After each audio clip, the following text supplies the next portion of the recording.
Hello everyone, मैं हूं अरुण और स्वागत करता हूं आपका एनसीईआरटी कंप्लीट कवर सीरीज में, जिसमें हम क्लास 6 टू 12 की सारी एनसीईआरटीज को डीपली कवर करने जा रहे हैं। और इस सीरीज में आज का हमारा टॉपिक है क्लास 6 की हिस्ट्री का 5th चैप्टर। इस पूरी सीरीज में एनसीईआरटी के सारे कॉन्सेप्ट को बहुत अच्छे से कवर किया गया है और ये पूरी सीरीज उन सभी लोगों के लिए बहुत यूजफुल रहने वाली है जो या तो यूपीएससी की तैयारी कर रहे हैं या एसएससी में सीजीएल, सीएचएसएल या एमटीएस जैसे एग्जाम्स की तैयारी कर रहे हैं या किसी अन्य कॉम्पिटिटिव एग्जाम की तैयारी कर रहे हैं जिसमें जीके आती हो। और इसके अलावा टीचिंग लाइन के लिए तो ये रामबाण इलाज है, खास करके टीजीटी एसएसटी के लिए, क्योंकि टीजीटी एसएसटी के सीटेट में 60 नंबर की एसएसटी आती है। इसके अलावा जब आप वैकेंसीज जैसे DSSB, एनवीएस, केवीएस के एग्जाम देते हो तो वहां 100 नंबर का सब्जेक्ट कंसर्न एसएसटी आता है। तो उन सभी के लिए ये सीरीज बहुत ही ज्यादा यूजफुल रहने वाली है। अगर आप जहां भी जीके का एग्जाम हो उसमें बिल्कुल बहुत अच्छे मार्क्स लाना चाहते हो तो उसके लिए सभी लोगों के लिए एक ऑप्शन रहता है कि एनसीईआरटी के सारे कॉन्सेप्ट को पहले तो बहुत अच्छे से पढ़ें ताकि कॉन्सेप्चुअल पूरी जानकारी हो, फिर उसके साथ फैक्चुअल एक नंबर वाले वन लाइनर क्या क्वेश्चन बन रहे हैं उन सबको भी छांट के निकालना है। कॉन्सेप्ट के साथ साथ जो चैप्टर के साथ में बॉक्स या फिर चित्र, मानचित्र या अन्य डायग्राम से जुड़ी हुई जानकारी वहां से भी क्वेश्चन आ जाते हैं, उन सबको भी स्टडी करना पड़ेगा। तो इस सारे प्रोसीजर में आपका बहुत लंबा समय लग जाएगा। ये इतना टाइम आपको ना लगाना पड़े, इसी के लिए हम लाए हैं एनसीईआरटी कंप्लीट कवर सीरीज। और यहां से अगर आपने पढ़ लिया तो दोबारा किताब खोलने की जरूरत नहीं पड़ेगी। तो इस तरह की यूजफुल वीडियो सीरीज और भी आपको मिलती रहे, इसके लिए आप हमारे चैनल को सब्सक्राइब करें और बेल को ऑल आइकन पर सेलेक्ट कर लें, जिससे आपको हमारे सारे नए वीडियोस का नोटिफिकेशन सबसे पहले मिले। तो आइए बिना देरी के स्टार्ट करते हैं। तो आज का हमारा टॉपिक है क्लास 6 की हिस्ट्री का 5th चैप्टर। पाठ का नाम है राज्य, राजा और एक प्राचीन गणराज्य। इस चैप्टर में हम 16 महाजन पदों के बारे में पढ़ने जा रहे हैं। तो पहले हमें थोड़ा इसका टाइम और महाजन पद होता क्या है इसके बारे में आइडिया होना चाहिए। तो यहाँ पर बात हो रही है 1000 ईसा पूर्व की।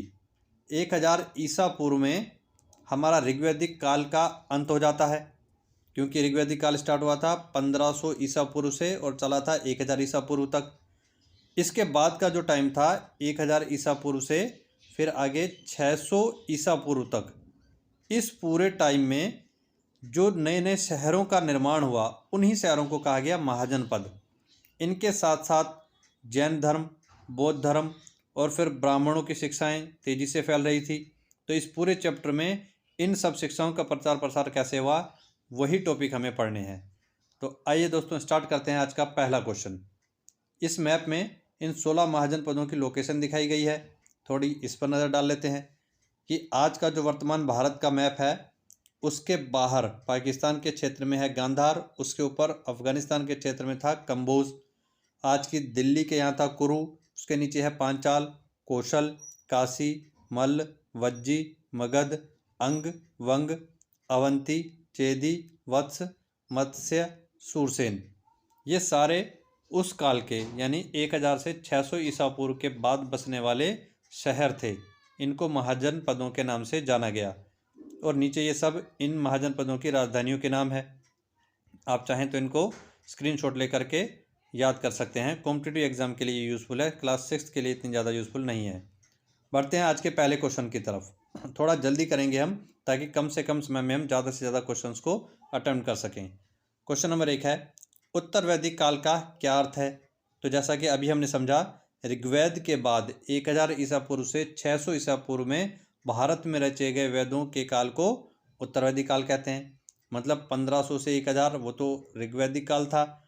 4 वेदों में से जो पहला और पुराना वेद था ऋग्वेद, उसका काल अलग था 1500 से 1000, और फिर 1000 से 600 ये जो टाइम था ये बाकी के तीनों वेदों का काल था, इसीलिए इन तीनों के वेदों के काल को उत्तर वैदिक काल कहते हैं। और ये सारी घटनाएं इसी उत्तर वैदिक काल में भी, मतलब इस टाइम पीरियड में भी जो इस चैप्टर में हम पढ़ने जा रहे हैं। इसी का दूसरा पॉइंट है इनके अंतर्गत यजुर्वेद, सामवेद व अथर्ववेद तथा पुरोहितों द्वारा रचित अन्य ग्रंथ शामिल है। मतलब इस उत्तर वैदिक काल में 3 तो ये वेद थे, इसके अलावा पुरोहितों ने कुछ अन्य ग्रंथ भी रचे जिनके बारे में हमें इस चैप्टर में पढ़ना है। लेकिन आपको ध्यान रखना है इस पीरियड के बीच में जो वेदों का काल था उसे उत्तर वैदिक काल कहते हैं। नेक्स्ट पॉइंट की तरफ बढ़ते हैं। इसी आंसर में तीसरा पॉइंट है, इन ग्रंथों व वेदों में विभिन्न प्रकार के अनुष्ठान और सामाजिक नियम के बारे में बताया गया है। मतलब क्वेश्चन आ जाए कि उत्तर वैदिक काल में क्या बताया गया है, तो इसमें विभिन्न प्रकार के धार्मिक अनुष्ठान और सामाजिक नियम इनके बारे में बताया गया है। फोर्थ पॉइंट है, उत्तर वैदिक काल में पहली बार लोहे की खोज हुई। ये बहुत ही मोस्ट इंपॉर्टेंट क्वेश्चन है इस पूरे चैप्टर का। आपको बहुत अच्छे से पता होना चाहिए कि उत्तर वैदिक से पहले हम जो भी पढ़ते हैं, वैदिक काल या हड़प्पा सभ्यता या पाषाण काल, उन सब टाइम में लोहे की खोज थी ही नहीं। मतलब लोहा देखा ही नहीं था भारत में उन लोगों ने।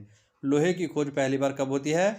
उत्तर वैदिक काल में। तो उत्तर वैदिक काल की सबसे बड़ी घटना मानी जाती है लोहे की खोज। तब इसे श्यामयस कहा जाता था। उत्तर वैदिक काल में विकसित हुए नगरों को महाजनपद कहा गया। जैसा कि अभी हमने समझा, लोहे की खोज हुई तो धीरे धीरे गांव जो थे वो छोटे नगर जिनको जनपद कहा गया वो बनने लगे। फिर जनपद से वो बड़े शहर मतलब महाजनपद बनने लगे। तो बड़े शहरों को महाजनपद कहा गया। अब बढ़ते हैं नेक्स्ट क्वेश्चन की तरफ। ये क्वेश्चन भी बहुत क्लासेस में और बहुत ही सिलेबस में डाला गया है। वर्ण व्यवस्था को विस्तार से समझाइए। मतलब वर्ण व्यवस्था के बारे में कई जगह में पूछा जाता है। तो ये वर्ण व्यवस्था क्या थी? पुरोहितों या ब्राह्मणों ने समाज को 4 वर्गों में विभाजित किया, जिसे वर्ण व्यवस्था कहा गया। ये 4 वर्ण इस प्रकार थे। पहला था ब्राह्मण, दूसरा क्षत्रिय, तीसरा वैश्य और फोर्थ आएगा इसके बाद शूद्र। पहले इन सब को इनका वर्णन कर लेते हैं। ब्राह्मण की बात करते हैं। पहले स्थान पर ब्राह्मणों को रखा गया। इनका कार्य वेदों का अध्ययन अध्यापन कराना व यज्ञ कराना था। मतलब समाज में इसका बंटवारा भी इन ब्राह्मणों ने किया और अपने आप को इन्होंने नंबर 1 की पोजीशन पे रखा। और कर्तव्य क्या रखे कि वेदों का अध्ययन करेंगे और दूसरों का अध्यापन कराएंगे या यज्ञ वगैरह करेंगे। तो समाज में सबसे उच्च माना जाएगा ब्राह्मणों को। दूसरे नंबर पर रखा गया क्षत्रियों को। दूसरे स्थान पर क्षत्रियों अर्थात शासक वर्ग को रखा गया। इनका कार्य युद्ध व लोगों की रक्षा करना था। मतलब इनका मेन काम था जनता की रक्षा करना, और उसके लिए युद्ध हो तो युद्ध भी करना पड़ेगा। तीसरा स्थान था वैश्य लोगों का। वैश्य और शूद्र को अब देखते हैं। तीसरे स्थान पर वैश्यों अर्थात कृषक, पशुपालक व व्यापारियों को रखा गया। इनका कार्य अपने व्यवसाय चलाना था। तो व्यवसाय वर्ग से जुड़े हुए लोगों को तीसरी कैटेगरी वैश्य में रखा गया। उसके बाद नंबर आता है अंतिम शूद्र। चौथे व अंतिम स्थान पर शूद्रों को रखा गया। इनका कार्य अन्य तीनों वर्गों की सेवा करना था। मतलब सबसे ज़्यादा शोषण हुआ शूद्र लोगों का। इनको नीच जात माना गया और इनका काम दिया गया उच्च वर्गों की सेवा करना। तो ये जो समाज को 4 हिस्सों में बांटा था ब्राह्मणों ने, इसी को कहते हैं वर्ण व्यवस्था। आगे बढ़ते हैं थर्ड क्वेश्चन की तरफ। किन वर्णों या वर्गों को अछूत माना गया? तो ये एनसीईआरटी का एक कॉन्सेप्ट है जो क्वेश्चन बन सकता है, इसीलिए यहाँ शामिल किया गया है। अंतिम संस्कार करने वाले, शिल्पकार, शिकारी व संग्राहक आदि जैसे वर्गों को नीच या अछूत माना गया। तो एनसीईआरटी में इन सब वर्गों को दिया गया है, इसलिए आपको ध्यान रखना है। क्वेश्चन पूछा जा सकता है। ऑप्शन में सारे होंगे, एक अन्य होगा इसके अलावा। तो आपको ध्यान रखना है, शिकारी हो, संग्राहक हो, शिल्पकार हो, अंतिम संस्कार करने वाले हो, इन सबको अछूत माना गया था। फोर्थ है अश्वमेध यज्ञ के बारे में आप क्या जानते हैं? तो अश्वमेध यज्ञ के बारे में सारे पॉइंट्स एक साथ कवर कर लेते हैं। फर्स्ट पॉइंट है इसका, राज्याभिषेक के समय एक राजा की ताकत को दर्शाने के लिए अश्वमेध यज्ञ कराया जाता था। पहले इसके सारे पॉइंट्स को आप एक साथ पढ़ लो तो एक कहानी की तरह समझ में आ जाएगा। तो पहला पॉइंट था राज्याभिषेक के समय, मतलब जब कोई राजा की पोस्ट में बैठने वाला होता है तो उस समारोह को राज्याभिषेक कहते हैं। इस समय उसकी ताकत को दर्शाने के लिए वो करवाता था अश्वमेध यज्ञ। इसमें एक अश्व यानी घोड़े को राजा के सिपाहियों की देखरेख में स्वतंत्र छोड़ दिया जाता था। घोड़ा जितनी दूर तक चला जाएगा वह पूरा क्षेत्र राजा का साम्राज्य कहलाएगा। मतलब घोड़े को छोड़ देना है और जितनी दूर तक घोड़ा जा रहा है वह पूरा साम्राज्य राजा का कहलाएगा। यदि किसी अन्य शासक ने इस घोड़े को रोका तो उसे राजा से युद्ध करना पड़ता था, और जो शासक उसे नहीं रोकते थे उन्हें यज्ञ में बुलाकर सम्मानित किया जाता था। मतलब अश्वमेध यज्ञ का घोड़ा अगर जा रहा है तो उसका मतलब ये है कि जहाँ जहाँ से वो गुजर रहा है, चाहे किसी अन्य राज्य से भी गुजर रहा हो, वहाँ के राजा को अगर अपना साम्राज्य अपने पास रखना है तो घोड़े को रोक करके और अश्वमेध वाले राजा से युद्ध करना पड़ेगा। क्योंकि उस घोड़े का मतलब है कि वो गुजरा है और आपने कुछ नहीं किया तो समझो आपका राज्य उस अश्वमेध वाले राजा का हो जाएगा। और आप वो नहीं चाहते हो तो युद्ध करो, और अगर आप युद्ध नहीं चाहते हो तो इसका मतलब आप उसको राजा स्वीकार लोगे, तो फिर आपको बुला करके सम्मानित किया जाएगा। अश्व विचरण के बाद राजा पुरोहितों द्वारा यज्ञ करवाता था, जिसमें अन्य शासक व वैश्य लोग राजा के लिए उपहार लाते थे। मतलब जब यज्ञ करवाया जाता था तो उस टाइम पर आस पड़ोस के वो सारे राजा जिन्होंने अश्व को नहीं रोका था वो सब यज्ञ में आते थे और राजा के लिए उपहार लाते थे। लेकिन शूद्रों को यज्ञ में शामिल होने की अनुमति नहीं थी, तो ये आपको ध्यान रखना है। यज्ञ में शामिल होने की अनुमति किस वर्ग को नहीं थी? शूद्रों को। ये भी क्वेश्चन बन के आ सकता है। इसी तरह के वन लाइनर और क्वेश्चन है, यज्ञ करने का अधिकार किसे था? ब्राह्मण लोगों को। यज्ञ करवाने का अधिकार किसे था? ध्यान रखना, यहाँ था करने का, यहाँ है करवाने का। तो यज्ञ करवाने का अधिकार क्षत्रियों का था, वैश्यों को भी था। ज़्यादातर लोग क्षत्रियों पर ही सिर्फ टिक करेंगे, लेकिन एनसीईआरटी के कॉन्सेप्ट में दिया गया है कि वैश्यों को भी अधिकार था। अगर आप यहाँ एनसीईआरटी को ढंग से नहीं पढ़ते हैं तो अपने ज्ञान के आधार पर जो स्मार्ट लोग हैं वो सोचेंगे सिर्फ क्षत्रियों को ही अधिकार होता है यज्ञ का, वैश्यों को तो निम्न कैटेगरी में माना गया था। तो वहाँ गलती हो सकती है। आपको एनसीईआरटी के कॉन्सेप्ट पर ध्यान देना है, वहाँ वैश्यों को भी यज्ञ का अधिकार देने की बात कही गई है। बढ़ते हैं नेक्स्ट क्वेश्चन की तरफ। वेदों का अध्ययन या यज्ञ का अधिकार किसे नहीं था? तो शूद्रों व महिलाओं, इन दोनों को ना तो वेदों का अध्ययन करने का अधिकार था ना यज्ञ का अधिकार था। 8वां क्वेश्चन है, जनपद के बारे में आप क्या जानते हैं? जनपद का शाब्दिक अर्थ जन के बसने की जगह होता है, इसलिए उत्तर वैदिक काल की बस्तियों को जनपद कहा गया। जैसा कि हम पहले भी समझ चुके हैं कि जो नॉर्मल बस्तियां थी, मतलब गांव से अब छोटे नगर बने, उन बस्तियों को जनपद कहा गया।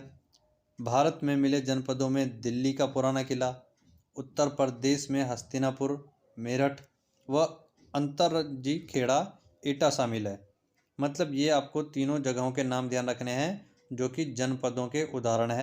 तीसरा पॉइंट है, जनपदों में लोग झोपड़ियों में रहते थे और पशुपालन करते थे। ये मतलब जनपद बस्तियों की विशेषता है। जनपदों से मिले सुंदर, पतले व चित्रकारी किए गए पात्रों को चित्रित धूसर पात्र के रूप में जाना गया। इनमें ज़्यादा थालियाँ और कटोरियाँ मिली है। तो यहाँ आंसर में ही आपका एक क्वेश्चन बनता है, चित्रित धूसर पात्र किसे कहते हैं? तो जो सुंदर थे, पतले थे और चित्रकारी किए गए थे उनको चित्रित धूसर पात्र कहा गया। फिर चित्रित धूसर पात्रों में क्या क्या चीज़ें मिली है, ये भी क्वेश्चन बन सकता है। तो आंसर रहेगा ज़्यादातर थालियाँ और कटोरियाँ मिली है। अब हम बात कर लेते हैं महाजनपदों के। जो 16 महाजनपद थे उनकी लोकेशन और उनकी विशेषताओं के बारे में। 9वां क्वेश्चन है हमारा, महाजनपद के बारे में आप क्या जानते हैं? तो पहले तो आप लोकेशन पहले भी हम डिस्कस कर चुके हैं, वही लोकेशन सारी यहाँ पर आपको दी गई है। पॉज करके आप सबको मैप में बना करके याद कर सकते हैं। अब इनकी विशेषताओं की बात करते हैं हम। जनपद विकसित होकर बड़े नगर अर्थात महाजनपद कहलाए। इनकी संख्या 16 थी। जैसा कि पहले हमने देखा कि उत्तर वैदिक काल जो कि 1000 से 600 ईसा पूर्व का काल था, इसमें पहले लोहे की खोज हुई, उससे गांव जो थे वो छोटे छोटे नगर यानी बस्तियों में बसने लगे जिनको जनपद कहा गया। फिर जनपद विकसित होकर के बने बड़े शहर महाजनपद, और इनकी संख्या थी 16। अब इनकी क्या विशेषताएं हैं उनको भी देख लेते हैं। अधिकतर महाजनपदों की राजधानी होती थी जिसे सुरक्षा की दृष्टि से किलेबंद किया जाता था। मतलब जो राजधानी थी उसके चारों ओर किले के रूप में दीवार बनाई जाती थी ताकि उसकी सुरक्षा की जा सके। अधिकतर महाजनपदों पर राजा का शासन तो कुछ एक में गण या संघ का शासन होता था। मतलब ज़्यादातर तो राजा ही शासन करता था, लेकिन कुछ एक क्षेत्र में गण या संघ, गण या संघ का मतलब होता है लोगों का समूह मिलकर के शासन को चलाए। जैसे गौतम बुद्ध का नाम सुना होगा आपने, महावीर जैन का नाम सुना होगा आपने, ये इसी तरह के गण और संघों से जुड़े हुए थे। 10वां क्वेश्चन है, भारतीय इतिहास में पहली बार स्थायी या नियमित सेना की शुरुआत कब हुई? ये वर्ड सेवा है, इसको सेना कर लेना है, क्योंकि हम पहले पढ़ चुके हैं कि ऋग्वैदिक काल में स्थायी सेना होती नहीं थी। जो आम पुरुष थे वही युद्ध लड़ने के लिए जाते थे। तो अब क्वेश्चन आता है, तो वहाँ नहीं थी स्थायी सेना तो कब शुरू हुई? तो इसका आंसर है महाजनपद काल में। महाजनपद काल में पहली बार स्थायी रूप से सेना को रखना शुरू किया गया। ऐसा ही एक और क्वेश्चन है, भारतीय इतिहास में पहली बार नियमित कर व्यवस्था की शुरुआत कब हुई? तो नियमित कर सेवा ये भी महाजनपद काल में ही शुरू की गई। पहले कोई नियमित कर नहीं वसूला जाता था, अब से इसको नियमित रूप से वसूला जाने लगा। 12वां क्वेश्चन है हमारा, महाजनपद काल में कौन कौन से स्थायी या नियमित कर लगाए गए। मतलब ये हमने देखा नियमित कर स्टार्ट हुए, तो अब देखना है कौन कौन से थे वो कर। पहला, कृषि उपज का 1/6 हिस्सा जिसे भाग कहा गया। मतलब एक तो कृषि पर कर लगाया गया, वो होता था 1/6 और उसको कहा गया भाग। दूसरा है श्रमिक कर के तौर पर बुनकर, लोहार या सोनार को महीने में एक दिन राजा के घर पर काम करना पड़ता था। मतलब इन कर्मचारी लोगों को महीने में एक दिन फ्री में काम करना था राजा के घर, वो कहलाता था इनका श्रमिक कर। तीसरा था पशुपालकों को जानवरों या उनके उत्पादों के रूप में भी कर देना पड़ता था। मतलब पशुओं पर भी कर लगाया गया। इसके अलावा व्यापारियों को व्यापार के लिए कर देना पड़ता था, व्यापार पे भी कर लगा। और शिकारी संग्राहकों को भी जंगल से प्राप्त वस्तुएं देनी होती थी। तो ये भी कर के रूप में ही आ गया कि शिकारियों से भी, व्यापारियों से भी, पशुपालकों से भी, श्रमिकों से भी और किसानों से भी, हर एक वर्ग से कर वसूला जाता था।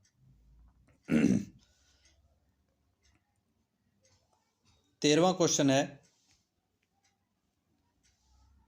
क्वेश्चन है उत्तर वैदिक काल की कृषि में कौन कौन से दो प्रमुख बदलाव आए। मतलब उत्तर वैदिक काल में कृषि में दो बदलाव थे। पहला बदलाव, उत्तर वैदिक काल में लकड़ी के हल के फाल अब लोहे के बनने लगे, इससे उपज बढ़ने लगी। लकड़ी के हल टूट जाते थे तो उतना काम अच्छा नहीं होता था, अब लोहे के फाल बनने लगे तो कृषि में तेजी आई, जिससे उपज बढ़ने लगी। दूसरा बदलाव, खेतों में बीज छिड़काव के बजाय धान की पौध तैयार कर उनका रोपण किया जाने लगा, इससे भी उपज में वृद्धि हुई। मतलब पहले बीज का छिड़काव होता था, अब पौध मतलब कि छोटे छोटे पौध तैयार करके उनका रोपण किया गया। इस तरीके से उपज का उत्पादन थोड़ा और ज़्यादा बढ़ गया। ये था 13वां क्वेश्चन। अब बढ़ते हैं नेक्स्ट 14वें क्वेश्चन की तरफ।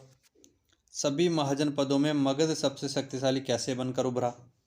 तो मगध के शक्तिशाली बनने के क्या क्या कारण थे। मगध के पास गंगा व सोन नदी होने के कारण इसे यातायात, जल वितरण और जमीन उपजाऊ बनाने में लाभ मिला। मतलब ये कुछ ऐसे लाभ थे जो मगध को ही मिले, अन्य को नहीं मिले, इसी कारण ये सबसे ज़्यादा शक्तिशाली बन करके उभरा।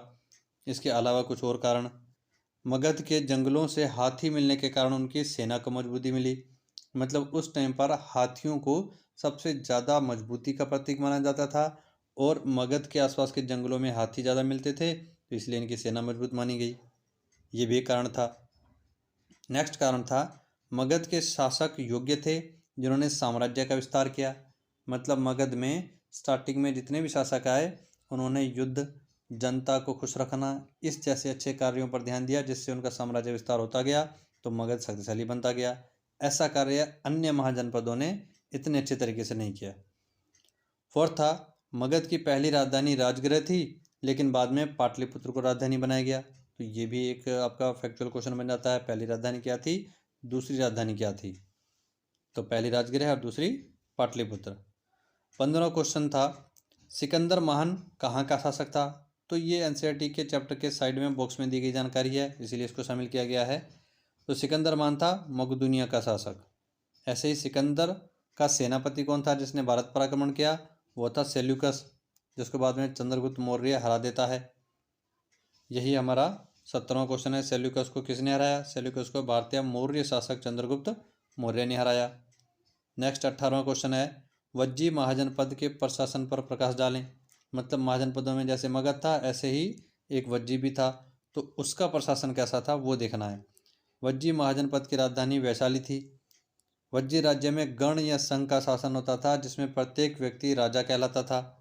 ये राजाओं के समूह सभा में बैठकर निर्णय लेते थे, लेकिन स्त्रियां, दास व कम्मकार इन सभाओं में शामिल नहीं ले सकते थे, सभा में हिस्सा ही नहीं ले सकते थे। मतलब लोगों का समूह मिलकर के शासन चलाए तो इस व्यवस्था को गण या संघ कहते हैं। ये समूह के रूप में बैठ कर के निर्णय लेते थे, लेकिन स्त्रियां, दास, कम्मकार इस जैसे कारीगर जो लोग थे वो इसमें शामिल नहीं हो सकते थे। बौद्ध व महावीर दोनों इन संघों से संबंधित थे। तो जैसा हम पहले भी देख चुके हैं कि गौतम बुद्ध और महावीर जैन जहाँ पर रहते थे वहाँ पर इसी तरह के गण या संघ का शासन होता था। नेक्स्ट 19वां क्वेश्चन है, वज्जी गणतंत्र या संघतंत्र की जानकारी का स्रोत क्या है। दीघ निकाय बौद्ध ग्रंथ। मतलब बौद्ध ग्रंथ से ही हमें वज्जी गणतंत्र के बारे में जानकारी मिलती है ठीक है, तो ये आपको ध्यान रखना है, ये भी 1 नंबर में क्वेश्चन आ सकता है। 20वां और आज का लास्ट क्वेश्चन है, लोकतंत्र की शुरुआत कहाँ देखी गई? लगभग 2500 साल पहले यानी 500 ईसा पूर्व एथेंस राज्य में लोकतंत्र की शुरुआत देखी गई। तो ये थी लोकतंत्र की शुरुआत और ये था आज का हमारा लास्ट क्वेश्चन। उम्मीद करता हूँ आज का वीडियो आपको अच्छे से समझ में आया होगा। अगर वीडियो आपको अच्छे से समझ में आया हो तो वीडियो को लाइक, शेयर और सब्सक्राइब करें। Thank you.